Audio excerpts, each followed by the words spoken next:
Ìṣọ̀kan Oòduà TV àti wà ní ibi rálì Agége báyìí. Àwọn bàbá gómìnà ní Ogun State àwọn lẹ̀ ń wò lójú amóhùnmáwòrán báyìí.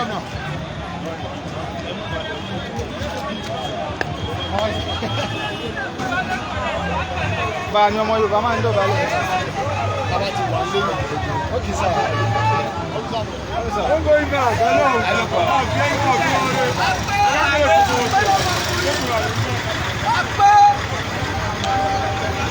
Ìṣọ̀kan Oòduà TV.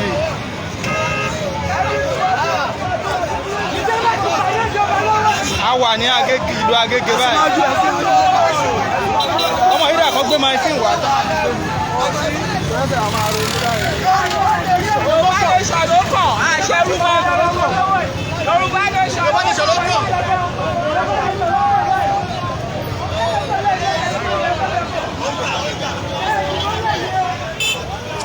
Aláyé dúró ká ẹgbẹ́ mi. Ẹ̀yẹ́ kí n jókòó má kẹ́yìn sí ní o.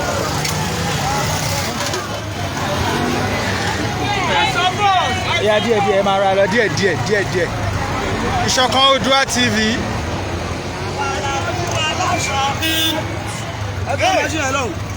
Àwa la fún wa láṣọ, wọ́n tún fẹ́ kó wà lé o. Ọba wa lọ́wọ́ ìsọ̀tà, a fi fi ṣe lóore.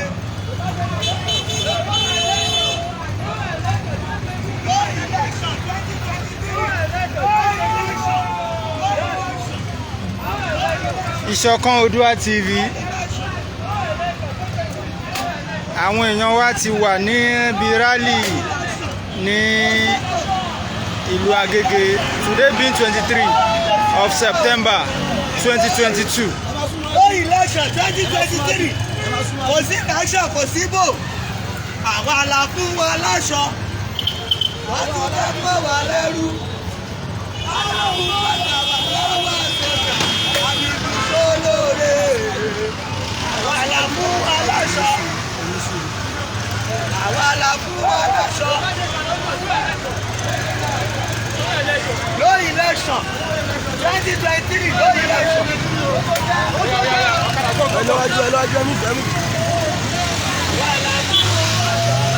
Today being 23 of September 2022. Àwa ọmọ Yorùbá wà ní ìlú Agége tí à ń ṣe rálì lọ́wọ́.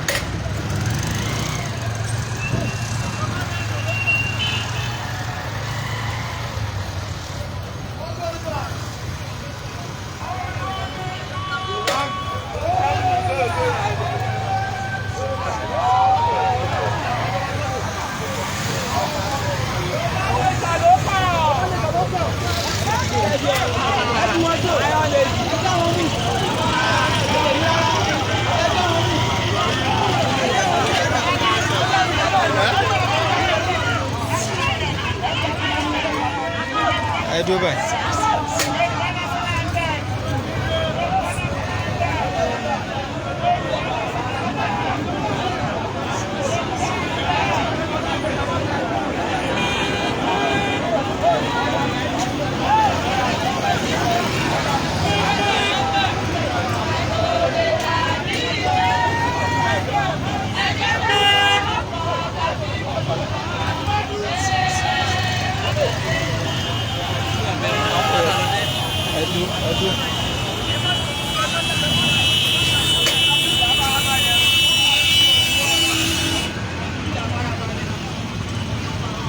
Ìṣọ̀kan Oòduà TV.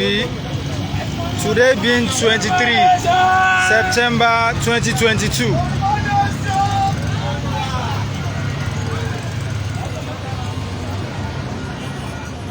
Ẹ dúró ni ẹ.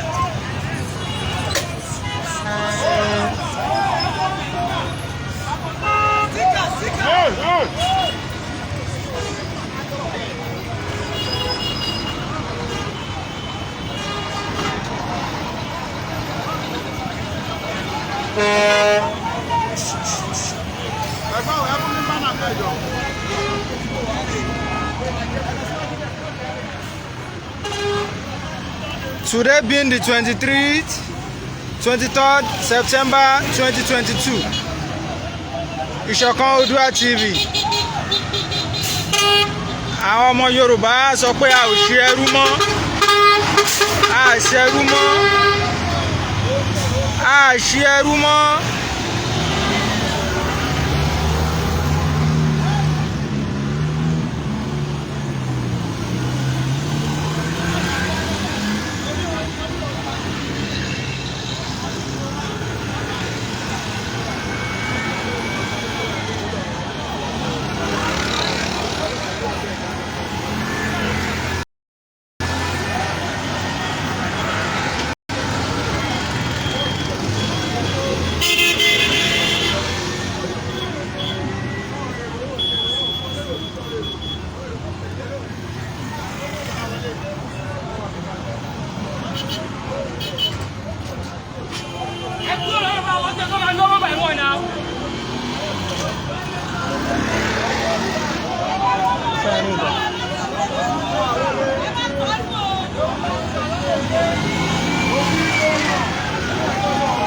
Ẹ wo àwọn kọ́sítọ́ọ̀mù location 419.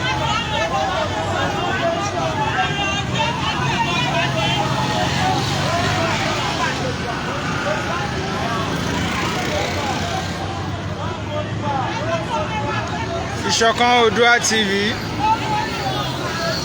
Today being 23rd September 2022.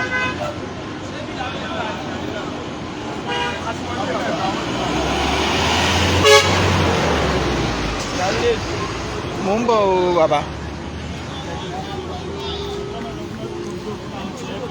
Ìṣọ̀kan Oòduà TV.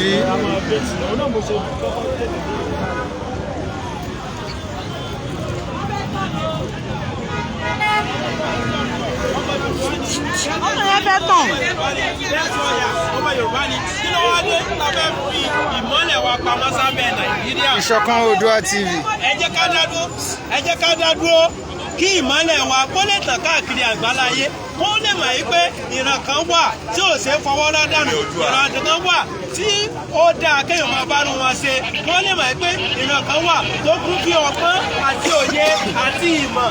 Great nation là ń fẹ́ Yorùbá land fún wọn ní máa fẹ́ ìtàjẹ̀ sílẹ̀ kẹ́nìkan kàn dé ó kẹ́nìkan ní oko ó dẹ̀ máa dúró onítọ̀hún láàfẹ́ rú ẹ̀ Yorùbá nation it will be the most peaceful nation in the whole universe nígbà bèrè fún nìyẹn ẹ jọ ẹ fún wa ní nǹkan tá a fẹ́ bàbá wa Olúṣẹ́gun Ọbásanjọ́ Matthew ọmọ olówó Òdùdú bàbá wa Bọ́lá Ahmed Tinubu the Jagaban of Lagos the Jagaban of Nigeria ẹ jọ ẹ gba Yorùbá nation fún wa kí orúkọ yín àti tàrọmọdọmọ yín kí ló bá parí láyé ẹ ṣé gan. Ìṣọ̀kan Oòduà TV. Welcome everyone.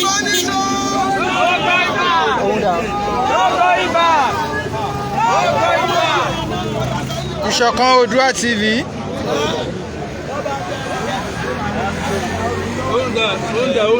Ah, lady.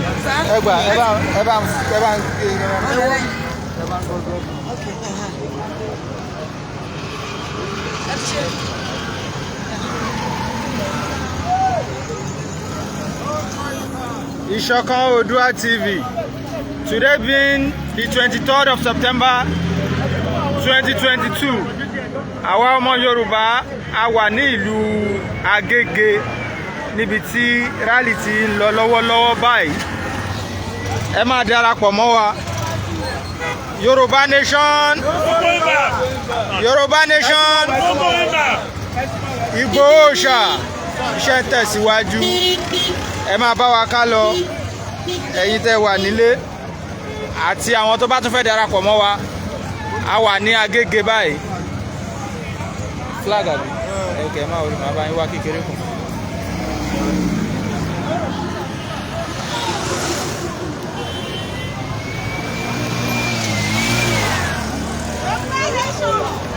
Wọ́ọ̀dọ̀ máa ẹ jọ̀ọ́ ẹ fún mi ní flag kékeré yìí.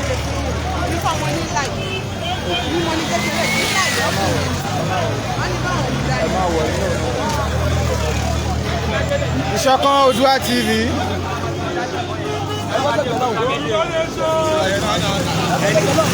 recharge machine. Okay, let me go. Ìṣọ̀kan Oòduà TV. Ẹ jẹ́ kí n lè mọ́.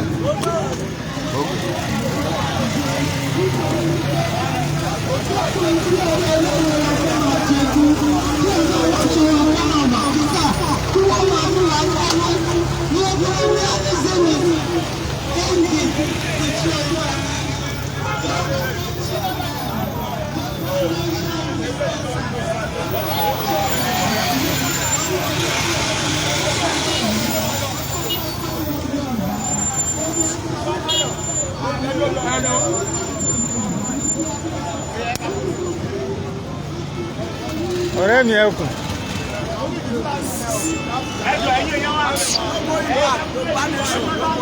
Yorùbá nation no going back. Àfẹ́ Fúlàní mọ́, wọ́n padà sílùú wọn. Ìṣọ̀kan Oòduà TV.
Mo kéde fún àwọn yọ̀gọ̀. Yorùbá ti dé Yorùbá. Láti bẹ̀rẹ̀ bàbá wa padà báyìí. Láti bẹ̀rẹ̀ bàbá wa.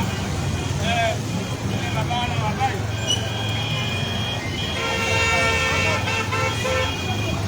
Bàbá wa náà wà báyìí. Adebayo Yorùbá. Bàbá wa. A lè jáde ní kàkẹ́kẹ́. Àdìbò. Ẹ bá dìbò púpọ̀.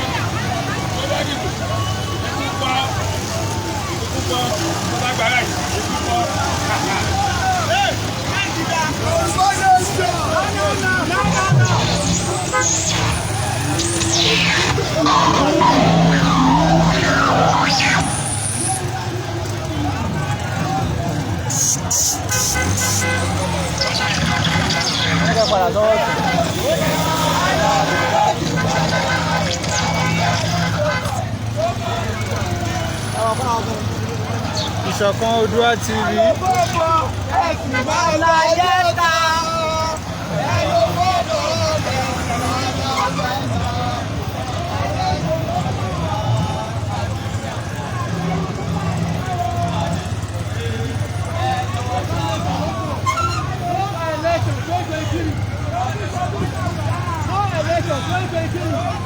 No election. Let everybody stay on their own. Let everybody stay on their own. No election.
Ìṣọ̀kan Oòduà TV.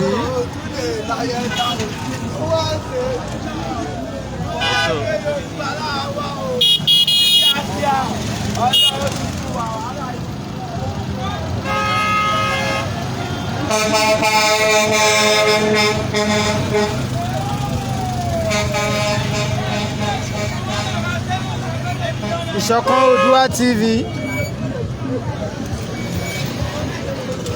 Ẹ wo àwọn èèyàn wa wọ́n jáde tán lóní pẹrẹwu ni. Ajáde kò ṣeré ń bẹ̀ o. Àwọn ọmọ Yorùbá rèé. Àwa la fún wa láṣọ, àwa la fún wa lóúnjẹ, wọ́n tún bá pọ̀ wá lẹ́rú.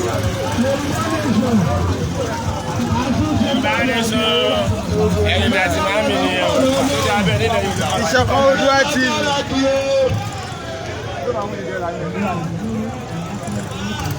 Àwọn onídọ́ máa dìbò, àmọ́ ọmọ Yorùbá, a ní dìbò, a ní ní káàkiri. Ìṣọ̀kan Oòduà TV. Àṣẹ Yorùbá la bẹ́ kúrò fún, àṣẹ Yorùbá bí ilé. Ó gbọ́dọ̀ tẹ̀ka, ó tẹ̀ka o, ó gbọ́dọ̀ tẹ̀ka.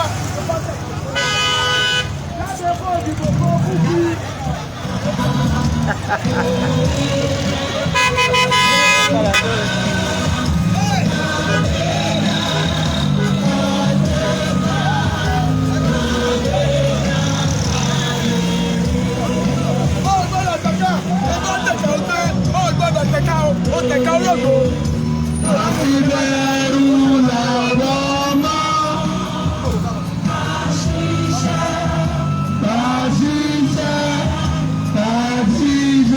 bàjẹ́ ńlá. Ìṣèjọba àbòmìnira ìgbẹ́jà bá máa lè dá tẹ̀síwájú fọ́bọ̀ ire àtòhun tó dára. Ilẹ̀ Yorùbá rẹwà púpọ̀. Ẹ̀yin ọmọ Yorùbá, ẹ wo àsíá Yorùbá tí wọ́n ń kà lọ́wọ́. Ẹ wo bí àwọn ọmọ Yorùbá ṣe dúró wámúwámú. Yorùbá rẹwà, èdè Yorùbá dáa púpọ̀. Ẹ̀yin ọmọ Yorùbá, ẹ jẹ́ ká jí ká gba ilẹ̀ wa padà. Yorùbá nation, Yorùbá nation, Igboho ti dé padà iṣẹ́ ìtẹ̀síwájú. Àwọn òbí ṣolóṣèlú o, àmì sábẹ̀ gbọ̀dọ̀ bá sí o, àmì wọ́n padà bá bá sí o, àmì gbẹ́mí bá bá sí o. Gbogbo tí wọ́n ní bọ́mọ Yorùbá kò lè bẹ̀rù. Bàbá ni ọmọ Yorùbá náà.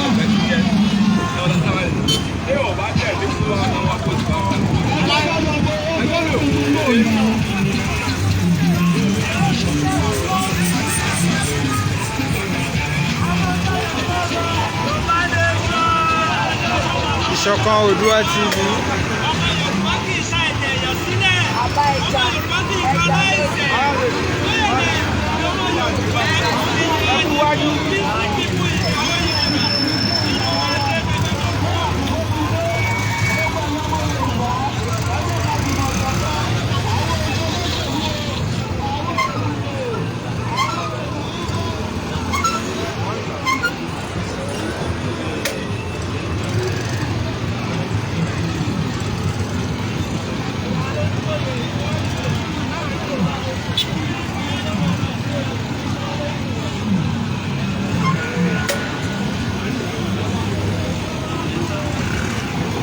Ìṣọ̀kan Oòduà TV.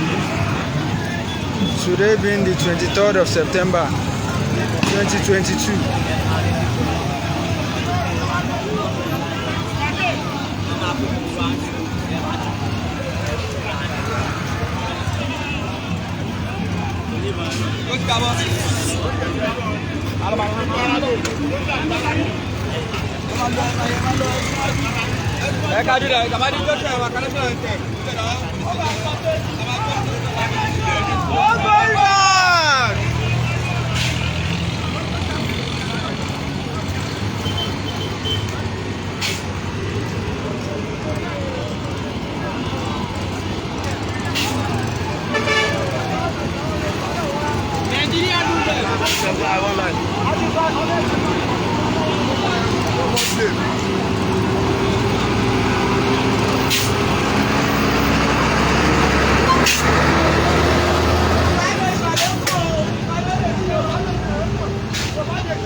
Ìṣọ̀kan Oòduà TV.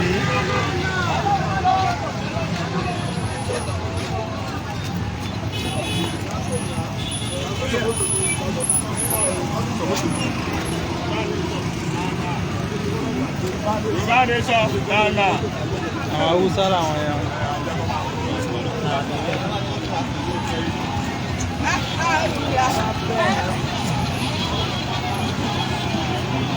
Ojú táwọn mọ́tò yẹn ti kọjá síwájú àkọjá wọn tó ní ẹ̀pá náà.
Ìṣọ̀kan Oòduà TV.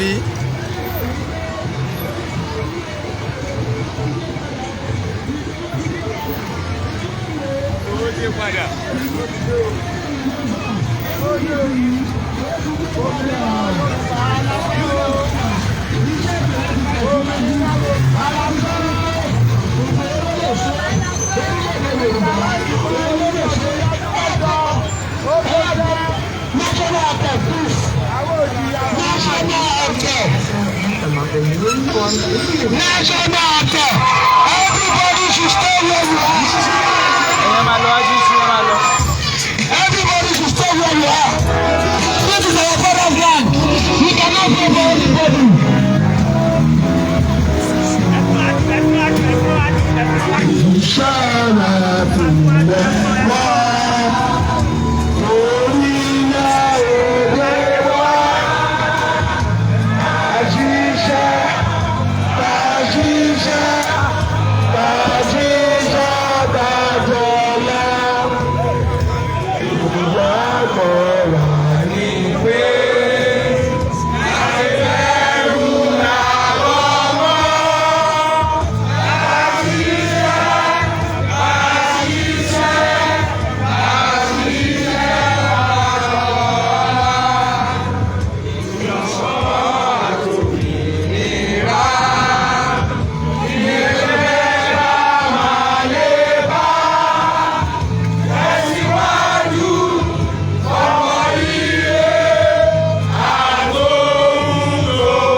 Mídíà lèmi. Mídíà lèmi. Ayé ká máa lọ jọ mídíà.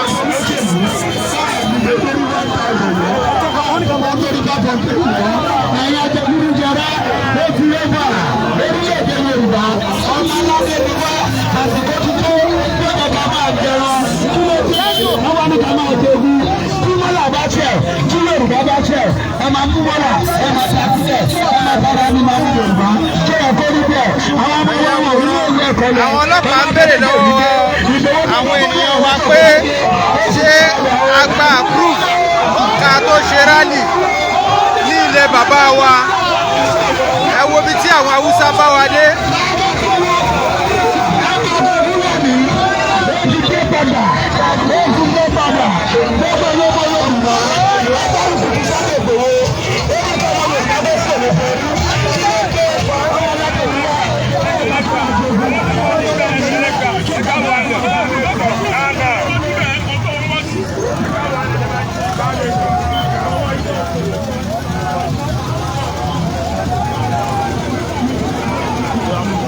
Ìṣọ̀kan Oòduà TV.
Kọ́nẹ́tọ̀ ẹ fún mi ní kíní.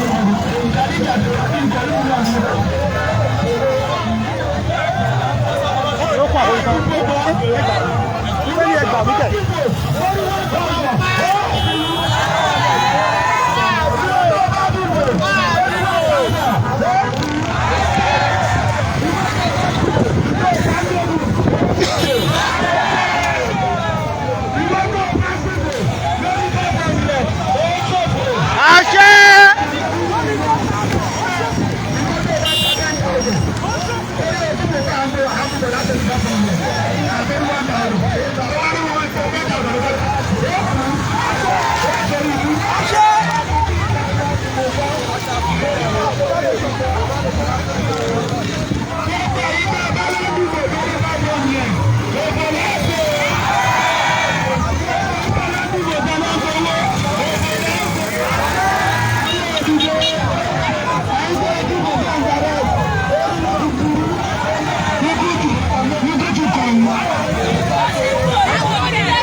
Ìṣọ̀kan Oòduà TV.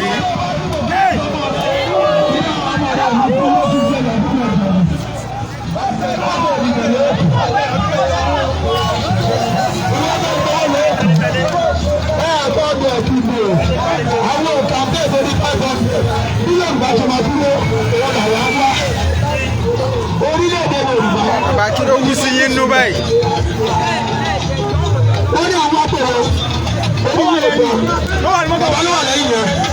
Ìdààmú kan náà tún lélẹ́yìn, ìdààmú akéde, ó tún kọ́ ọmọ kan Fúlàní láàrin wa, ìgbà pé bàbá sọ́jọ́ ẹ̀ ọmọ àlèlè òun náà.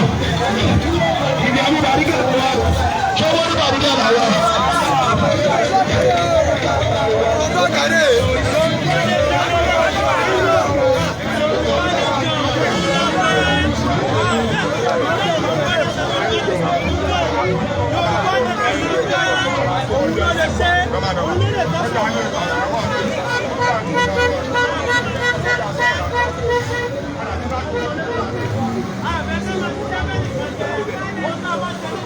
Ògùn ni ò jẹ́ kẹ́ ẹ lálàáfíà.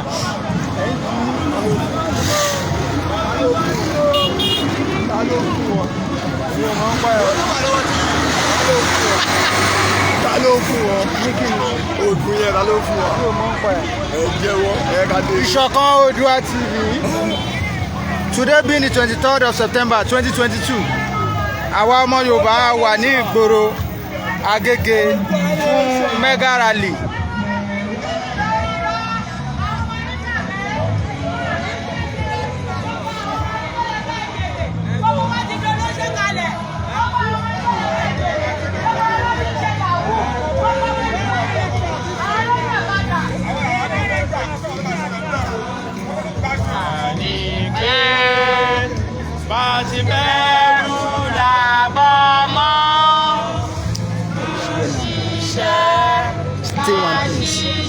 Stay one place.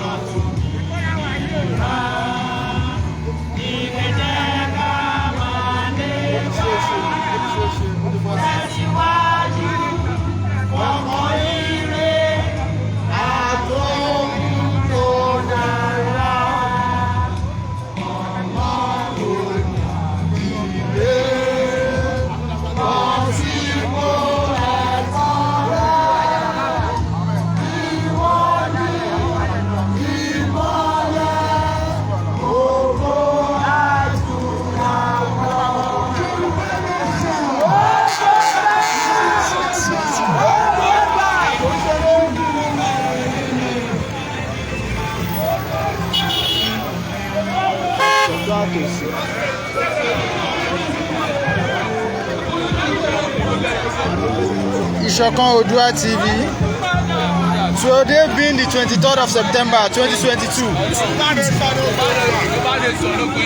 Okay. Kí ni orúkọ yín lẹ́kùnrẹ́rẹ́? Láti ibo? Okay. Kí lẹ rí tí ẹ fi dìde fún Yorùbá Nation yìí? Ìyá tó jẹ́ àpọ̀jù, àwọn bàbá mi ò dìde, ìyá mi ò dìde. Èmi tó dẹ̀ wá bí tó yẹ pé láti bọ̀, nígbà ló yẹ kébi dìde. Àwọn ọmọ tèmi tèmi náà máa fẹ́ bí tí ò ní jìyà. Àwọn tó ń pọ̀ lẹ́yìn náà tún ní jìyà. Àwọn máa fura tiwálẹ̀ láti jà fún Yorùbá Nation. Bí kò ṣe fi rẹ̀ sílẹ̀, àwọn ò ṣẹrú mọ́. Ó ti yé yín, àwọn ò ṣẹrú mọ́. Àwọn ò dẹ̀ fọ́pẹ́ níbọ̀dì. Ó wà ńlẹ̀ ń bí, àwọn náà kó dání, ó dẹ̀ wà ńlẹ̀. Lọ́wọ́ pé tàtàtàtà làwọn fẹ́ gbọ́. Tó bá sọ èèyàn kan, àwọn náà máa sọ mẹ́jọ, àá sọ 20. Àwọn ò tẹ̀ wá jà. Àwọn ò tẹ̀ wá jà. Ọmọlúwàbí jẹ̀ làwọn. Àwọn ò ṣe àbẹ̀tì. Agege náà ń pè bí o. Agege náà ń pè bí o. Ìṣọ̀kan Oòduà TV. Àwọn olórí burúkú kọ́ lọ sí bí ọdún yìí àwọn olóró. Ìbànújẹ́ ọdún yìí. Òfin ọdún yìí. Ìbànújẹ́ ọdún yìí. Oríire ọdún yìí. Ayọ̀ ọdún yìí. Ẹni ọdún yìí. Ìjọ ọdún yìí.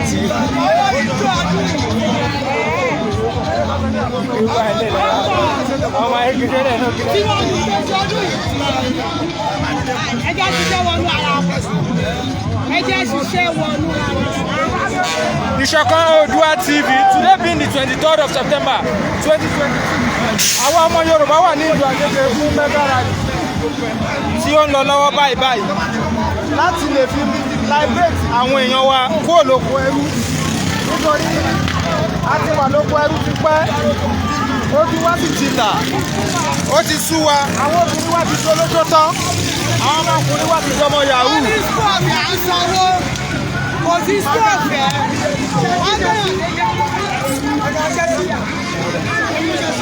Wọ́n ní spọ́ọ̀fì ẹ̀, kò sí spọ́ọ̀fì ẹ̀. Wọ́n ní general hospital ọ̀fẹ́ ni à ń sanwó. Tẹ bá gbé òde bẹ́ẹ̀ emergency, wọ́n ní tẹ́ ẹ̀ bá lówó ẹ̀jẹ̀, wọn ò nífẹ̀ẹ́ nìyẹn. Ẹ̀jẹ̀ yẹn dè wá bẹ̀, ẹ̀jẹ̀ sọ pé à ń gbègbè rọ̀.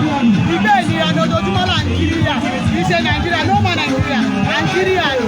Bọ́dún yìí àtẹ́bọ́ sí ìkó ìrọ̀. Igboho, Òòṣà, ó bàbá àjọ ọmọ Adéyẹmọ. Ìṣọ̀kan Oòduà TV.